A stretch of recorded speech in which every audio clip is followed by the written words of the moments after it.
So আজ আমরা দেখতে চলেছি 2008 সালে মুক্তি পাওয়া একটা সার্ভাইভাল অ্যাডভেঞ্চার মুভি যার নাম সিটি অফ ইম্বার। তো আর দেরি না করে শুরু করা যাক। মুভির শুরুতে আমরা দেখতে পাই সূর্যের মতো দেখতে আরো একটি সূর্য আমাদের পৃথিবীর কাছে চলে আসে, যার কারণে পৃথিবীর পুরো এনভায়রনমেন্ট চেঞ্জ হতে থাকে। সব বিজ্ঞানীরা বুঝতে পারে পৃথিবী এখন বসবাসের উপযুক্ত নয়, তাই কিছু বিজ্ঞানী আর ইঞ্জিনিয়াররা মিলে মাটির অনেক ভেতরে একটা ভিন্ন ধরনের শহর তৈরি করে। তারা সেই শহরটির নাম দেয় এম্বার সিটি। তারা সেখানে এমন একটা ব্যবস্থা করে যাতে 200 বছরের আগে কেউ পৃথিবীতে ফিরে আসতে না পারে, কারণ তারা গবেষণা করে জানতে পেরেছে প্রায় 200 বছর পর পৃথিবী আবার আগের অবস্থায় ফিরে আসবে। তাই সেই বিজ্ঞানীর একটা বক্স তৈরি করে এবং সেখানে 200 বছরের একটি টাইম সেট করে দেয়, অর্থাৎ 200 বছরের পূর্বে কেউ চাইলে বক্সটি খুলতে পারবে না। তারা সেই বক্সটির ভেতর এম্বার সিটি থেকে কিভাবে পৃথিবীতে ফিরতে হবে সেই সমস্ত ইনফরমেশনগুলো রেখে দেয়, যেন এম্বার সিটির মানুষরা 200 বছর পর এই ইনফরমেশনগুলো কাজে লাগিয়ে আবার পৃথিবীতে ফিরে আসতে পারে। বিজ্ঞানীরা সর্বপ্রথম বক্সটিকে সেই শহরের মেয়রের কাছে তুলে দেয়। এরপর সময়ের পরিবর্তনের সাথে সাথে বক্সটি নতুন নতুন মেয়রদের কাছে পাস অন হতে থাকে, কিন্তু এক সময় 7 নং মেয়র নতুন মেয়রকে পাস অন করার আগেই মারা যায়। ফলে ধীরে ধীরে সকলেই এই বক্সের ব্যাপারে ভুলে যায়, আর ঠিক সময় মতো 200 বছর পর সেই বক্সটি খুলে যায়। কিন্তু সেই বক্সটির ভেতর কি রয়েছে তা দেখার মতো এখন কেউ ছিল না। বক্সটি খুলে যাওয়ার আরো অনেক বছর কেটে যায়। এরপর আমরা সেই এম্বার সিটি দেখতে পাই। এই শহরটিতে বেশ কিছু নিয়ম কানুন আছে।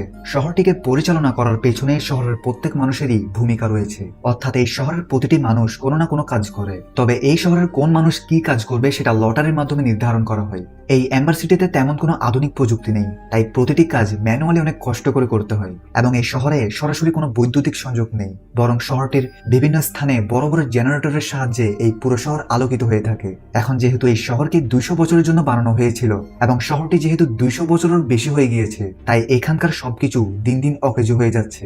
এখানকার জেনারেটর গুলোও অনেক দুর্বল হয়ে গিয়েছে, যার ফলে শহরটিতে লোডশেডিং এর সমস্যা লেগেই থাকে। এই শহরে আমরা একজন ডুন নামের ছেলেকে দেখতে পাই। ডুনের স্বপ্ন ছিল সে বড় হয়ে একজন ইলেকট্রিশিয়ান হবে, যেন সে শহরের লোডশেডিং এর সমস্যা একেবারে দূর করে দিতে পারে। আসলে তার বাবাও একজন ইলেকট্রিশিয়ান ছিল, তাই সে তার বাবার স্বপ্ন পূরণ করছে। অন্যদিকে আমরা লিনা নামের একজন মেয়েকে দেখতে পাই, যার স্বপ্ন ছিল একজন মেসেঞ্জার হওয়া, অর্থাৎ শহরের সব খবরাখবর সে মানুষদের কাছে পৌঁছে দেবে। যেহেতু এই শহরের লটারির মাধ্যমে কাজ নির্ধারণ করা হয়, তাই আজ তাদের সেই কাঙ্ক্ষিত দিন ছিল। কিন্তু দুর্ভাগ্যবশত লিনার ভাগ্যে পাইপ ওয়ার্কারের কাজ মিলে আর ডুনের ভাগ্যে মেসেঞ্জারের কাজ, যার ফলে তাদের দুজনের খুব মন খারাপ হয়। এখন মেসেঞ্জার হওয়া থেকে ভালো ডুন লিনার সঙ্গে তার কাজ এক্সচেঞ্জ করে নেয়, কারণ সে পাইপ ওয়ার্কার হলেও সে জেনারেটরের কাছে থাকতে পারবে। অন্যদিকে লিনাও এতে অনেক খুশি হয়, কারণ তার মেসেঞ্জার হওয়ার স্বপ্ন এখন পূরণ হয়ে গিয়েছে। এরপর লিনা তার খুশি মন নিয়ে তার ঘরে গিয়ে তার দাদিকে খুশির খবরটি দেয়। তার দাদির অনেক বয়স হয়েছে, এ কারণে তার স্মৃতিশক্তি অনেক কমে গিয়েছে। সেই লিনাকে বলে, তোমার বাবার কথাটি তোমার সবসময় মনে রাখা উচিত। আসলে লিনার বাবা মারা যাওয়ার আগে সে লিনাকে বলেছিল বাহিরের একটা আলাদা দুনিয়া রয়েছে, আর একদিন আমাদের থেকে সেই দুনিয়ায় চলে যেতে হবে। লিনার বাবা তাকে সেই বক্সটির ব্যাপারেও বলে, যেটার ভেতর বাইরে যাওয়ার নকশা রয়েছে, কিন্তু লিনা থেকে এই সব কথাগুলো মিথ্যা মনে হয়। যাই হোক, এর পরের দিন যখন লিনা একটা মেসেজ নিয়ে তার আন্টির কাছে পৌঁছায়, তখন তারা সেখানে একজন পাগল লোককে দেখতে পায়। সে পাগলটি সবাইকে চিৎকার করে বলছিল শহরের অন্ধকার জায়গাটিতে যেখানে কারো যাওয়া নিষেধ ছিল, সেখানে সে একটি বড় ক্রিয়েচার দেখেছে, কিন্তু তার কথাই কেউ বিশ্বাস করে না, আর তাকে ধরে সেখান থেকে নিয়ে যাওয়া হয়। লিনা এসে দেখে সেখানে ক্রিয়েচারের শিং পড়েছিল, যে ব্যাপারে সে লোকটি বলছিল, অর্থাৎ লিনা থেকে এখন সেই ক্রিয়েচারের উপর বিশ্বাস হয়েছে। অন্যদিকে আমরা ডুনকে দেখতে পাই, যে তার কাজে পৌঁছায়। সেখানে তার সিনিয়র অফিসার মার্টিন ছিল, যে কিনা খুবই কঠোর ছিল।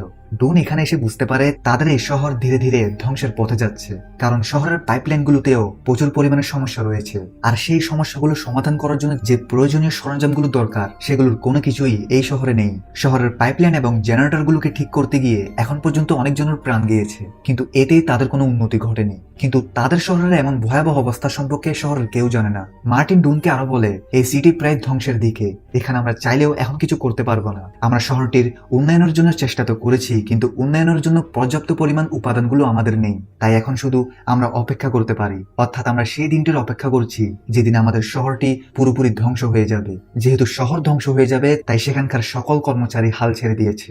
এখন তারা শহরটিকে নিয়ে চিন্তা করে না, কিন্তু ডুন এই ব্যাপারটা কোনোভাবেই মেনে নিতে পারছে না। সেই শহরের মানুষদের কথা ভেবে সেই ড্যামেজ হওয়া পাইপলাইনগুলো ঠিক করার কথা ভাবে। তাই সে একটা চালাকি করে মার্টিনের পকেট থেকে অ্যাম্বার সিটির পাইপলাইনের ম্যাপটি নিয়ে নেয়। এরপর সেই ম্যাপের সাহায্যে সামনে যেতে থাকে। এই পুরো শহরে অনেক বড় বড় এবং লম্বা লম্বা পাইপ ছিল। শহরের কেউ জানে না এই পাইপগুলো কোথায় গিয়ে শেষ হয়। ডুন চলতে চলতে একটি রুমের দরজার সামনে পৌঁছায়, যেখানে 351 নাম্বার রুম লেখা ছিল। কিন্তু অদ্ভুত ব্যাপার, ম্যাপের মধ্যে এই রুমের ব্যাপারে কিছু লেখা ছিল না। ডুন কৌতূহলবশত দরজাটি খুলে ভেতরে প্রবেশ করে। সেখানে গিয়ে ডুন বড় একটি টানেল দেখতে পায়, আর এই টানেলটি পুরোপুরি অন্ধকার ছিল।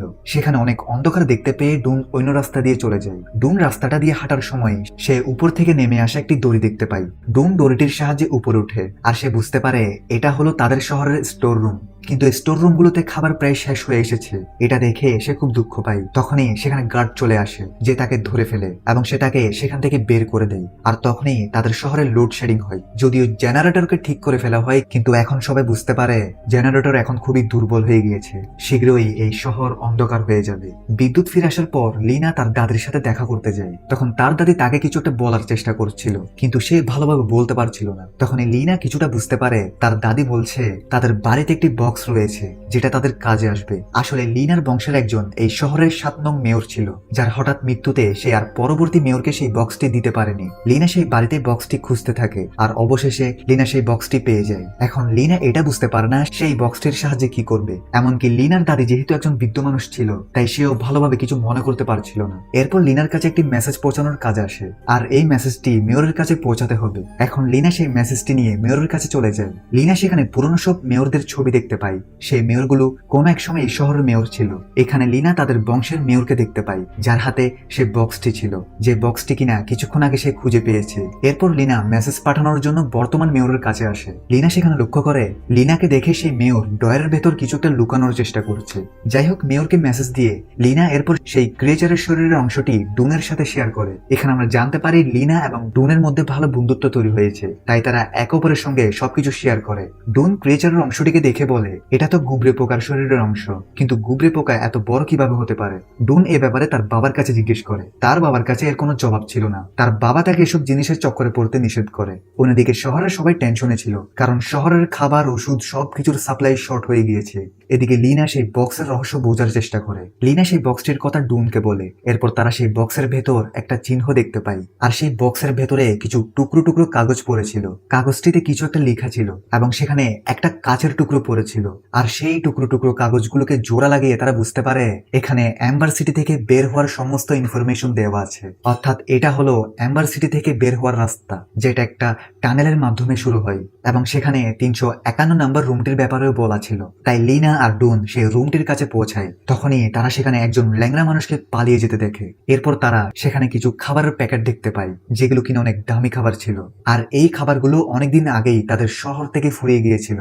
তাই তাদের মনে প্রশ্ন জাগে, তাদের শহরে তো অল্প দামের খাবার পাওয়া যায় না, তাহলে এত দামি খাবার এখানে কিভাবে এলো। তখনই সেখানে সেই ক্রিয়েচার চলে আসে। তাই তারা দুজনেই পালিয়ে সেই স্টোর রুমটিতে চলে যায়। তখনই লিনা দেখে ডুন যে হেলমেটটি পরেছিল সেটা তার বাবার, কারণ সেখানে তার বাবার নাম লেখা ছিল। তাই লিনা তার আন্টির কাছে এই ব্যাপারে জিজ্ঞেস করে। তাকে তার বাবার ব্যাপারে একটা সিক্রেট বলে দেয়, যেটা সে এতদিন লিনাকে বলেনি। তোমার বাবার অনেক শখ ছিল এই শহর থেকে বের হওয়ার, আর তিনি বিশ্বাস করতেন এই শহরের বাইরেও একটা জায়গা আছে। তাই লিনার বাবা সবসময় সেই জায়গাটির খোঁজ করত, আর সেই জায়গাটা খুঁজতে গিয়েই লিনার বাবা পানিতে ডুবে মারা যায়। এবং সে এই কথাগুলো শোনার পর লিনা তার বাড়ির দিকে ফিরছিল, কিন্তু তখন সে লুপারকে দেখতে পায়। আর লুপার হলো সেই ব্যক্তি যে কিনা এই পুরো শহরের গার্ডের দায়িত্ব পালন করে। লুপারকে দেখে লিনা বুঝতে পারে টানেলের ভেতর সেই ল্যাংড়ানো ব্যক্তিটি লুপারই ছিল। এখন লিনার মনে অনেক সন্দেহ জাগে, তাই সে ডুনকে নিয়ে আবার সেই স্থানটিতে পৌঁছায়। আর এবার তারা টানেলের অনেক ভেতরে গিয়ে দেখতে পায় এই শহরের মেয়র লুপারের সাহায্যে অনেক খাবার সংরক্ষণ করে রেখেছে। এখানে শুধু তারা নিজেদের স্বার্থের জন্য সাধারণ মানুষদের বোকা বানিয়েছে। তখন তারা সেখানে কোনো মানুষের উপস্থিতি টের পেয়ে সেখান থেকে দৌড়ে পালিয়ে যায়। তারা দুজন মিলে তখন লিনার বাড়িতে আসে, যেখানে তারা লিনার বাবার একটি পুরাতন রেডিও খুঁজে পায়, যেখানে ডুন তার বাবার আওয়াজ শুনতে পায়। এবং সে বুঝতে পারে লিনার বাবার সাথে তার বাবাও এখান থেকে বের হওয়ার মিশনে ছিল। ডুন তার বাবার কাছে যায় এবং বলে, আমি জানি লিনার বাবার সাথে আপনিও ওনার মিশনে ছিলেন, আপনি এখান থেকে বের হতে চেয়েছিলেন, আমাদের সে অনুসন্ধান আবার করা উচিত। কিন্তু তার বাবা চায় না সে আবার মিশনে নামুক, কারণ এই মিশনের কারণেই লিনার বাবার মৃত্যু হয়েছে। অন্যদিকে লিনা মেয়রের স্বার্থপরতার কথা সবাইকে বলতে চাইছিল, কিন্তু মেয়রের লোকগুলোও মেয়রের সাথে মিলে রয়েছে। তাই তারা লিনাকে মেয়রের কাছে নিয়ে যায়। লিনা দেখে মেয়রের কাছে একটা বেস রয়েছে, যেখানে সেই কাচের টুকরোটির মতো একটা চিহ্ন রয়েছে। তখনই সেখানে লোডশেডিং হয়, আর এই সুযোগেই লিনা মেয়রের গলায় থাকা সেই বেসটি নিয়ে সেখান থেকে পালিয়ে যায়। আর যখন তারা মেয়রের বেসের সাথে সেই কাচের টুকরোটি মিলিয়ে ফেলে, তখন সেখানে একটা কমপ্লিট চিহ্ন তৈরি হয়, যেটা জেনারেটর রুমের দরজায়ও ছিল। এদের লাগে এটা হয়তো সেই জেনারেটর রুমের চাবি। অন্যদিকে শহরে মেয়র লিনা এবং ডুনকে ক্রিমিনাল ঘোষণা করে দেয় এবং বলে যে তাদেরকে ধরতে পারবে তাকে পুরস্কৃত করা হবে। এদিকে লিনা লুকিয়ে তাদের শহরে এসে তার ছোট বোনকে নিয়ে তারা সবাই জেনারেটর রুমের কাছে পৌঁছায়, কিন্তু দুজন অনেক চেষ্টা করেও সেই জেনারেটর রুমের লক খুলতে পারে না। তখন লিনা ম্যাপটিকে চেক করে বুঝতে পারে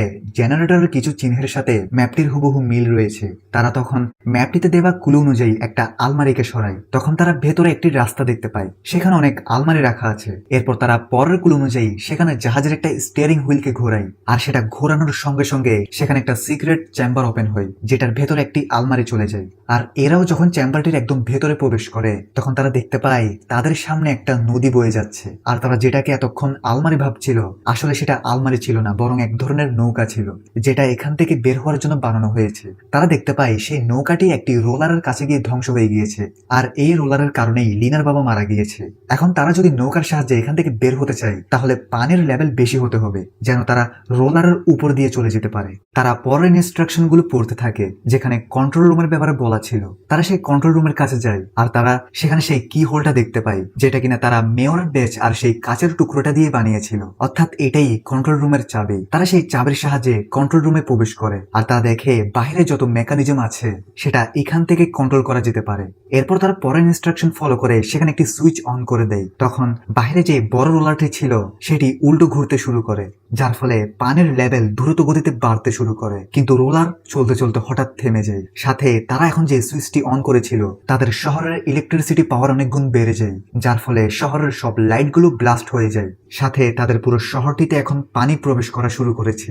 এই দৃশ্য দেখে মেয়র মনে করে আজই হয়তো তাদের শহর ধ্বংস হয়ে যাবে। এই জন্য সে ভয় পেয়ে তার খাবার রুমে লুকিয়ে পড়ে, কিন্তু ঠিক তখনই সেখানে অদ্ভুত সেই ক্রিয়েচারটা চলে আসে এবং সে মেয়রকে মেরে ফেলে। অন্যদিকে ডুনের কাছে মার্টিন পৌঁছে গিয়েছে এবং সে ডুনের সঙ্গে এগুলো ঠিক করছিল। সে মেশিনটিকে কন্ট্রোল তো আনতে পারে, কিন্তু সেটা এমন ভাবে কন্ট্রোল হয় যে যতক্ষণ সেটাকে ধরে রাখবে ততক্ষণ পানির স্রোত বন্ধ থাকবে। অনেক সময় চলে যাওয়ার পর মার্টিনের শরীরে আর কোনো শক্তি ছিল না, তাই ধীরে ধীরে পানির স্রোত আরো বাড়তে থাকে। পরিস্থিতি ভয়াবহ দেখে ডুন লিনাকে নিয়ে সেখান থেকে চলে যেতে চায়, এমনকি সে মার্টিনকেও তাদের সাথে যেতে বলে, কিন্তু মার্টিন তার কথায় রাজি হয় না। এরপর তারা তিনজন একটি নৌকার উপর বসে পড়ে, আর যখন সেখানে পানির একটা বড় স্রোত আসে, তখন তারা স্রোতের সাহায্যে সে রোলারটি পার করে ফেলে। তারা নৌকা দিয়ে অদ্ভুত কিছু জায়গা পার করছিল। এরপর তারা একটা টানেলের ভেতর দিয়ে একটা বিশাল স্লাইডে পৌঁছায়। তারা সেই স্লাইডটির মাধ্যমে নিচে নেমে আসে। তখন তারা দেখতে পায় তারা এখন এমন একটা জায়গায় পৌঁছে গিয়েছে যেখানে দূর থেকে তারা একটা আলো দেখতে পাচ্ছে। সেখানে যাওয়ার জন্য অনেক লম্বা সিঁড়ি রয়েছে, আর এই সিঁড়িগুলোকে পার করে তারা সেই জায়গায় পৌঁছে যায়। কিন্তু সেখানে তারা সবকিছু অন্ধকার দেখতে পায়। তারা বুঝতে পারে এই জায়গাটি লাইফলেস, আর নতুন জায়গার সন্ধান করে তারা সময় নষ্ট করেছে। কিন্তু এর কিছুক্ষণ পর আকাশে সূর্য ওঠে, আর এরা দেখতে পায় সব জায়গায় সবুজ গাছপালা। আসলে 2 বছরের মধ্যে পৃথিবী পুরোপুরি ঠিক হয়ে গিয়েছে, আর এরা বুঝতে পারে তারা অবশেষে পৃথিবীতে পৌঁছে গিয়েছে। তারা পৃথিবীর সৌন্দর্য উপভোগ করতে থাকে। তখন তারা একটা পাখিকে দেখতে পায়। তারা পাখিটির পিছু করে সামনে যেতেই তারা খুবই গভীর একটি গর্ত দেখতে পায়, আর সেই গর্তটি দিয়ে তারা পুরো অ্যাম্বার সিটিকে দেখতে পারছিল। এরপর তারা তাদের লেখা একটি চিঠি একটি পাথরের সঙ্গে বেঁধে সেই গর্তের মাধ্যমে অ্যাম্বার সিটিতে পাঠিয়ে দেয়, যাতে করে অ্যাম্বার সিটির মানুষেরা এই নতুন পৃথিবী সম্পর্কে জানতে পারে। আর চিঠিতে দেওয়া ম্যাপের সাহায্যে তারা এই পৃথিবীতে চলে আসতে পারে। আর সৌভাগ্যক্রমে ডুনের বাবা সেই চিঠি কুড়িয়ে পায়, যার ফলে সে বুঝতে পারে পৃথিবীতে ডুন আর লিনা পৌঁছে গিয়েছে। অর্থাৎ অ্যাম্বার সিটির সমস্ত লোক যারা কিনা 200 বছর ধরে পৃথিবীর গভীরতায় বসবাস করছিল, তারাও এখন বাহিরে বের হয়ে আসবে। আর এখানেই এই মুভির সমাপ্তি ঘটে।